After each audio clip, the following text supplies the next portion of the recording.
everyone, this is Danielle, also known as Gently Smiling Jaws, and welcome to my Flosstube channel. This is another video where I'm recording this early Saturday morning, so we'll see how this goes, trying to find time to fit in the filming and the editing. So since my last Flosstube 2 weeks ago, I haven't done a ton of stitching, but I have done some, and I actually do have a finish to show. But I'm gonna start with some other things first. I'm actually gonna start with the tea today, which I just brewed some up and brought it in a mug, which was a gift to me some time ago from a friend that don't remember where she picked it up, but I think it was kind of a fun mug with UFOs, so I decided to use that today. And the tea that I'm having is what is it? I believe it's a honey oolong from Floating Leaves. Lately I just seem to be reaching for oolong, maybe just because it's sort of handy where I keep my tea. It's sort of in the top drawer of the cabinet, and I can just reach in there and grab some out. So perhaps a bit of laziness pushing me to drink more oolong recently, but I also just really like it. So that's what I've got today. I actually remembered to make some tea prior to the video, so I've got some here to kind of keep my voice going and keep me warm, as it's a bit chilly in here. So but the other tea that I wanted to discuss was something I don't have very often at all. In fact, it had been quite a while since I'd had any bubble tea or boba, but some time back there was a shop that opened up, relatively nearby, so it makes it easy to get to. It's a Happy Lemon, which from just my limited looking into it seems like it's a chain that started in Taiwan and seems to be quite a lot of places, so I'm sure many people are familiar with it, but it's new to me just because when I'm having tea, I'm normally having it at home and not getting it somewhere. And boba is something that I would have occasionally, and even though I enjoy it, I don't necessarily know a ton about it. And so a couple weeks back, well, probably the weekend of my last Flosstube went up. During that weekend, I ended up getting together with some friends and realized that even though the shop had been there, I'd never tried it. So I thought, well, let me go pick up some stuff and bring it over so that we could all try it. So that's what I did. Since I'm not a bubble tea connoisseur, I don't have really any gauge for how how good it is in comparison to any of the other chains out there, but I found it perfectly enjoyable. So since going there that one time, I did stop by one more time and pick up some more. So trying not to go too often, but it's nice that there is some place relatively close for when I'm feeling like that's something I'd like to have. It makes it handy.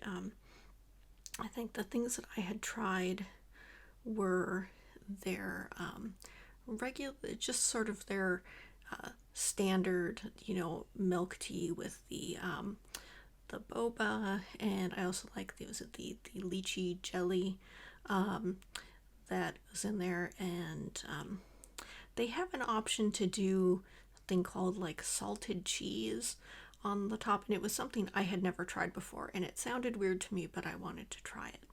So I did try that time, and I'm not quite sure what to say about it. It was something where the taste, it wasn't kind of what I was expecting. It wasn't like cheese.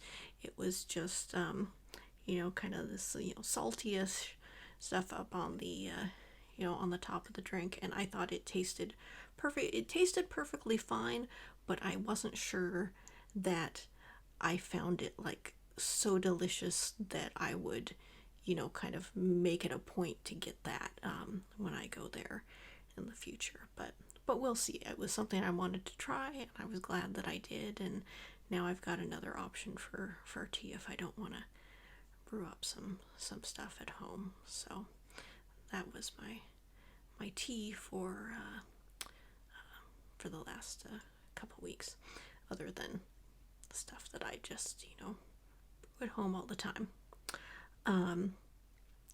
I also wanted to give an update, since I mentioned last time that I have my one eSIM that's been going through a lot of data, and so I've been trying to keep that topped up. Obviously, things over in Gaza have not been great haven't been great for quite a while, and obviously hearing more things in the news where things are just getting worse, and knowing that this eSIM is using a lot of data, that's where my efforts for donations and things like that are going towards keeping this eSIM going, because as I mentioned before, it was one that I purchased it at the end of December, sent the information to the email where you send, donated eSIMs, and I think I replied to my email, after a few weeks because it hadn't been activated yet, and then at the end of January, beginning of February was when it was activated. And since then, and I was just checking because this one has been going through enough data that when I top it up, I've been topping it up with 10 gigabytes at a time, because it's using the data pretty quickly, and I don't want to have it zoom through before I notice that it zoomed through and then have it expire, because it's run out. So I'm trying to keep it topped up. I think as of today, it just kind of bumped into another additional top up that I put it in, and it's now used a little over 90 gigabytes since it was first activated. So I added there's another bit of data waiting in the wings for when it goes through this one. So obviously I have zero idea of who is using it, how it's being used, whether it's one person or someone who's maybe hot spotting it so that multiple people are making use of it. I don't know, but what I know is that it's being used, and since it's being used, I'm keeping it going as long as I can. So that's my update on that. And like I said, I haven't done a ton of stitching over these past 2 weeks, but just before I came in to film, I did see sitting there a finish that I had from last year, and I don't remember whether I ever showed it on here or not, so I figured, why don't I bring it in and show it off? So what I have is last year when Stephanie of Lindy Stitches, along with Lady Creates, did the Ruffled Feathers class to do a needle book, where you went and ordered there was either like a full kit or like a PDF option. I forget exactly what the options were, but I got the full kit, and then you got the materials in the mail that had the pattern. It was the pattern for this bird, and then charted were different letters, so you could do put an initial on there of your choosing. So I did D for my name, and did the pre-stitching before the class. There it is there.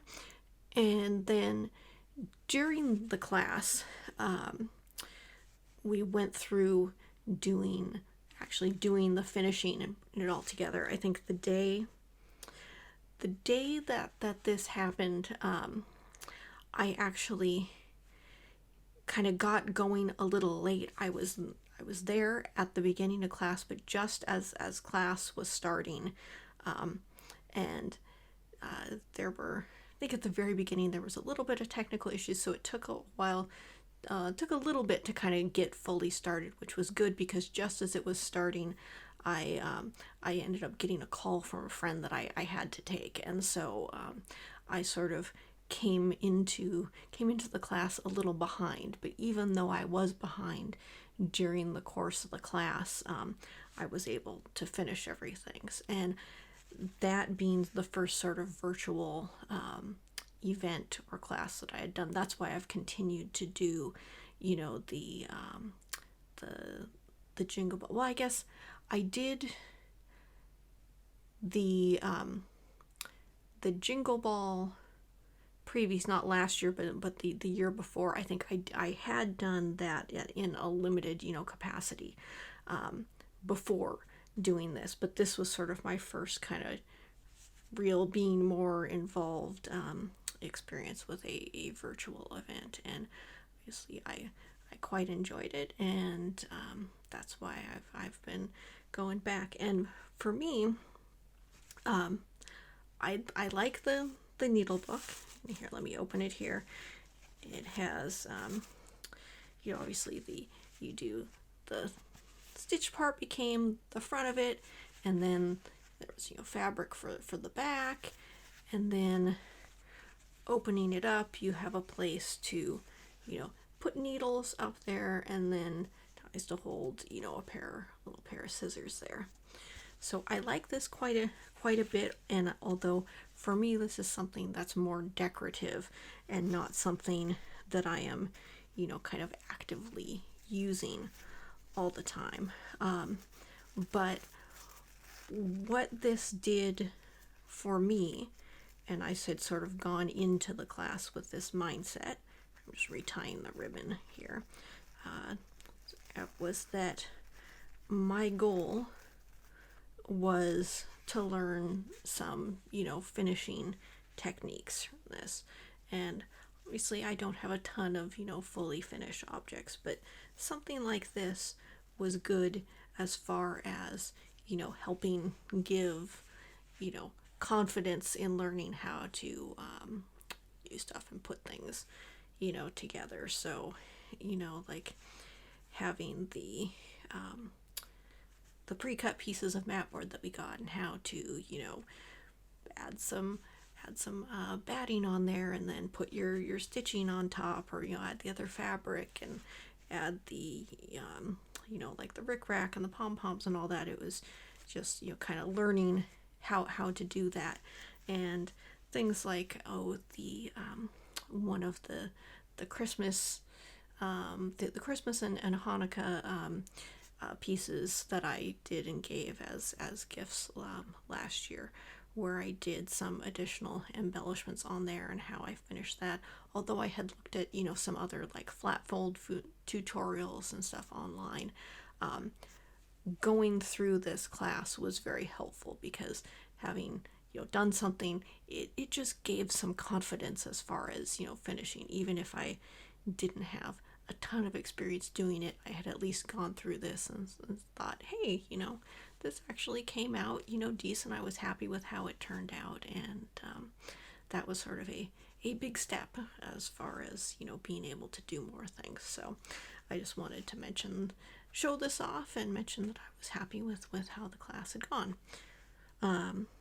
So on to my stitching for the past 2 weeks. The main thing is that I did have it's both a finish and a partial finish, because it is the February airmail stamp. Try and get that up there. Let's see. So this is, I finished that pattern, although obviously, as you know, I mentioned in my last Flosstube, my goal is to create a whole, you know, book of stamps projects. So project itself is still going on, but this pattern is a finish, and I'm gonna count it as a finish. So the what I did with this pattern, it is I used all the called for floss. The fabric is fox and rabbit white clay. I think that's what it is. And the I think the called for fabric is a gray. I don't remember the specific one, but it was sort of like any light gray fabric, you know, would work. Because I had this color, I did put in some you know, kind of back stitching, which I'll try and show up here, around the crest of the bird and the beak, just because the lighter color there, I wasn't happy with how the contrast between the floss and the fabric. So doing that made it stand out a little more. I think I used, the color I used for the back stitching is whichever color was kind of right here above the eye, so not the, you know, the lighter pink up here, but this one that's a bit darker. That's, let me see if I can bring that up here to kind of show more. So I, you know, it was just a little bit along there, but once I put that in, I was much happier with how it was, you know, standing out from the background. So again, this is how I'm going to put all these together is still a work in progress. I need my little border here where I'm doing little blue and red feather shapes to sort of, you know, give that, you know, kind of airmail look. I'm going to do these in sort of calendar order. So this being the February one, I've put it here in what's going to be the second spot. The January one, I don't believe is going to be released until January of next year, 2025. So the one over here will probably be the one I do last. Since we're now in March, probably sometime this month I will start and maybe finish. We'll see how far I get. The March one, which I think was the first one that was released last year. I'll start that one down here. And then the April one, I think will be, you know, released this April. So then I can then do that one next and kind of, you know, work my way through. So that's my goal. So I'm going to have 4 here. That's sort of like, you know, one of the page areas, and I'm still sort of figuring out how I'm going to assemble all this when I'm done. But this will be kind of one section that has 4 stamps with this border around it. So that is that's how that's coming along. And I think, let's see if my notes here, if I have things counted correctly, it was this whole bird there is 3,212 stitches, although, you know, that's not counting the additional back stitching that I put in, and Pattern Keeper doesn't count, you know, doesn't really deal with back stitching anyway. So yeah, so that's what I've got so far. And I think I started with this one because, one, it was February when I started it, and this was the February one, so that, you know, made sense.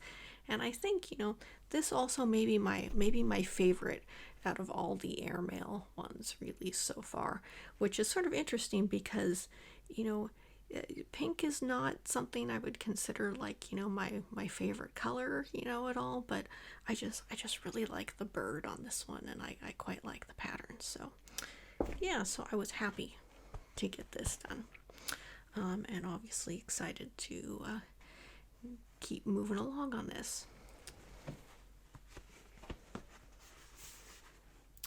All right, next, and the only other, you know, thing that I had worked on since the last Flosstube is no time like the present. I have made a little bit of progress since before, but because I dove into the airmail stuff, I am now. I was gonna say woefully, but that just sounds too sad. I don't want to say woefully. I am behind. Perhaps not woefully behind yet, but I am behind. Looking at this overall on the whole piece, I'm a little over 5,000 stitches into it, and I'm not sure how many stitches I would be into it if I had finished everything for February. I know the pattern had said, I think it was like roughly 3,500 stitches for each section, but I don't know what the actual count was for doing both January and February. I know I had done more in January than I needed to, and in February, if I had kept up some of the areas where I had gone, down, I went down further than you had to for February. Let me bring this closer, and obviously I haven't gotten over to the left side yet of things, but here is how things are going there. Obviously I didn't finish the last strand of floss that I was working on, but I had started working on this, I think started working on at the beginning of February, the February section, and then this got set aside. But I did put in, I don't know, the other day I did get like 200 more in, so obviously still behind, but there's time, and I'm not going to push myself. I don't want to push myself to try and get all the way through everything for March by the end of the month, because like I said, I want to, although I would like to keep up, I don't want to be putting kind of pressure on myself where it's not fun anymore.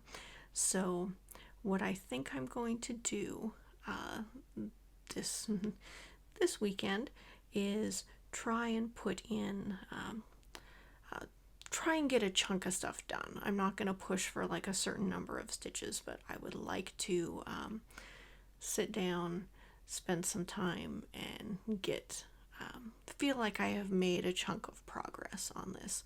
I think if I can keep myself, going, then, if I'm really feeling it and enjoying it, we'll see if I can get a good bunch of stuff in.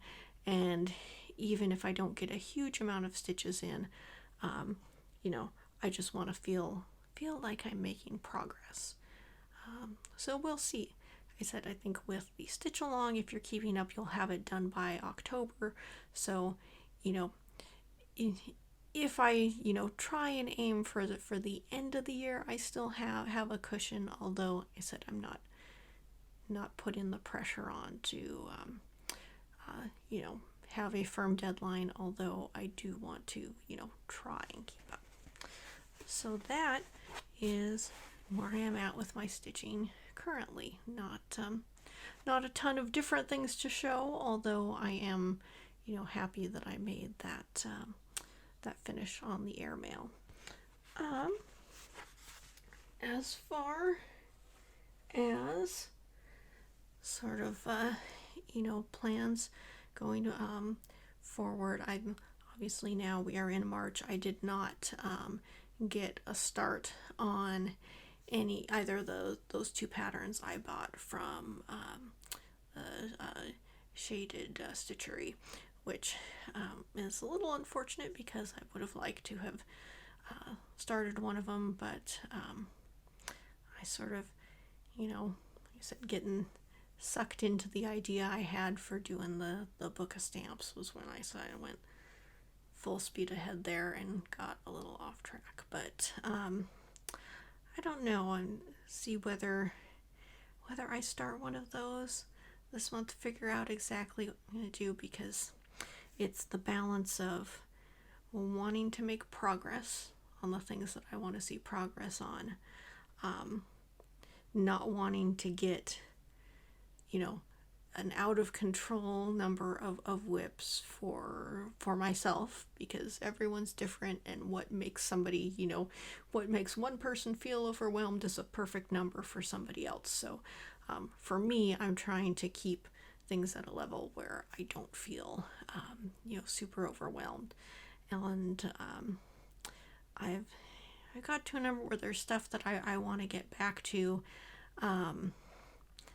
and things like I feel that I should be working on, but still sometimes you just have to start something new to keep the excitement going. So I'm trying to pace myself. So whether it ends up being one of the shaded stitchery pieces, and I'm kind of leaning, of those two, I'm leaning towards starting the data portraits in Paris one first, because I think that's a smaller piece, and also because it's sort of like, mapped out into the individual sections, where it kind of gives you a roadmap of, oh, maybe I start with number 1 here and then go to number 2 and work your way through, where that seems like something that could be done in little bite-sized chunks. So if I'm going with that designer, I'm sort of leaning with that one, but we'll see, because obviously I've got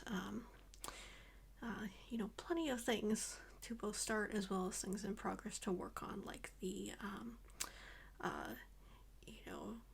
Here Be Dragons modern folk embroidery one that I had started a while back and made that chunk of progress on, but have not stitched on since, and I want to keep circling back to that one a bit, throughout the Year of the Dragon. So from there. Oh, the other thing that I had wanted to mention was, I know that I think it's this weekend, that's the Nashville market, and I because I was trying not to spend not to spend money as much, as well as having a huge preference for using PDFs over paper patterns. Although I can still, for patterns that I have paper versions of, when I go to stitch them, I work to get them into Pattern Keeper by using Pattern Keeper's option, where you can take a photo or whatever and import it in, and that takes a little work, but I would much rather be using Pattern Keeper. So because of that, hang on while I take a sip of tea here.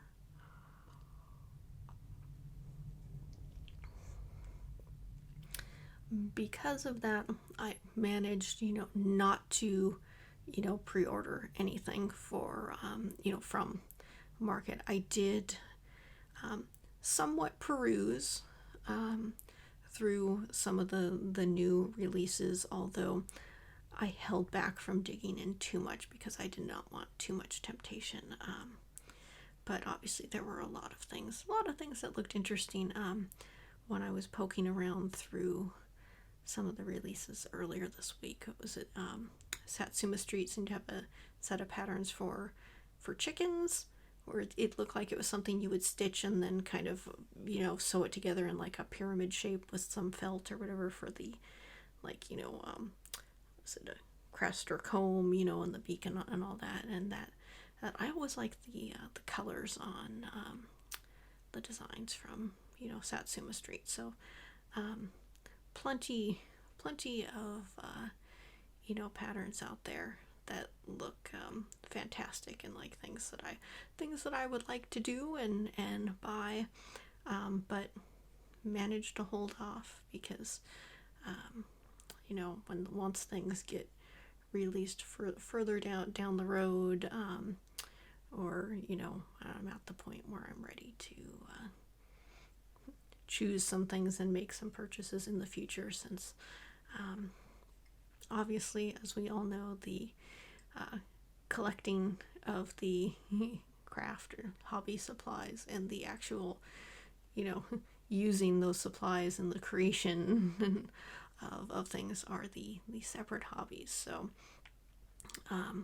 this was a window shopping market for me, but I am looking forward to hearing the reports of the folks that attended there and sold their stuff, and hope that everyone there, has a great time and has lots of sales. So, yeah. Trying to think if there is anything else that I wanted to mention. I think that may be the bulk of things, because I did not have not having a bunch of stitching, and I got most of the other things I wanted to mention in at the beginning of the video. So, I think that's it. The other thing, one of the things that I think about is that I know there's, I've been doing videos every 2 weeks. Now, there are other people that do a 2-week schedule, other people that do every week. Every week is too much for me. I don't do enough that I think a weekly video would be very interesting. And then sometimes I also wonder if, doing every 2 weeks, whether there's really enough to do that, or whether I should go down to one a month and try and have a longer video, because I know there's some people who do monthly videos as well. And I'm not sure. I'm still kind of figuring things out. And I think that later in the year, I will kind of have a bit more, time-wise, my ability to do these videos. Hopefully I won't be doing as many, after midnight in the wee hours of the morning, recording to do these, because my work schedule changes a little bit in the summer, and I found out this year that that period where it's changed will be a bit longer, which I am happy about. And that schedule just makes things easier to do additional stuff as far as this. So we'll see. Things to think about and things to decide as far as going forward. And I guess my question is that when those of you who are watching this, when you are watching Flosstube videos, do you go for longer videos?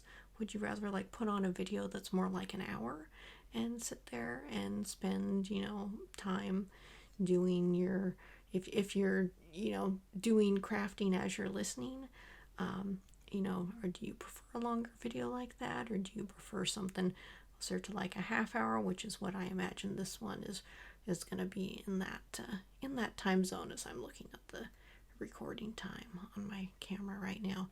And I guess for me, my answer to that is, let me take another sip here as I'm hearing how my voice is getting a little froggy.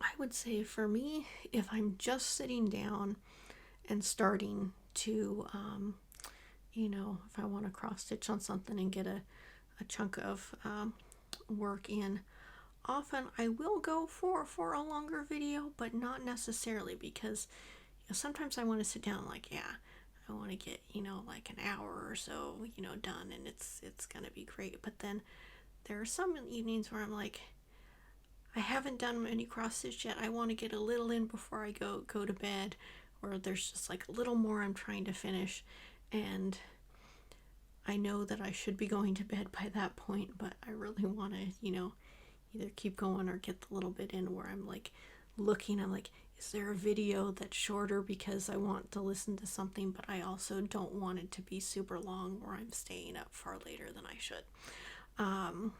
So yeah, I guess it all depends on what my goals are for that time. If I happen to have a leisurely day where I can do a lot of stitching, then I'll like, okay, we're gonna do this video, and then we'll go to the next video and do that and get the crafting in. Although one thing I would like to get better about is that when I'm watching videos while I'm crafting, I'm going from one video to the next, I'm not leaving comments for people on their videos. And I feel like I would like to get better about commenting on the videos that I watch. And, not that I'm gonna, necessarily be able to, remember to do that for everyone that I watch, but I would like to. Something I would like to get better on. Hey, goal for improvement.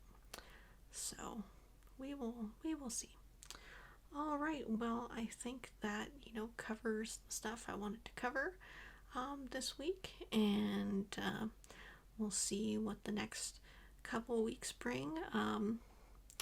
Oh, I know that we have the daylight saving switch. I appreciate the additional daylight that we get from it, but the time change, the springing ahead, just kills me. I am not a morning person at all, and that losing an hour, I hold a grudge until we get that hour back, because I hate losing that hour. So in 2 weeks minus an hour, I will have another video for you, and we will see what I have managed to stitch in that time. So if you were working on a project while you were watching this, please leave a comment and let me know what you were working on. All right, well, thank you so much for watching, and I will see you in the next video. Bye.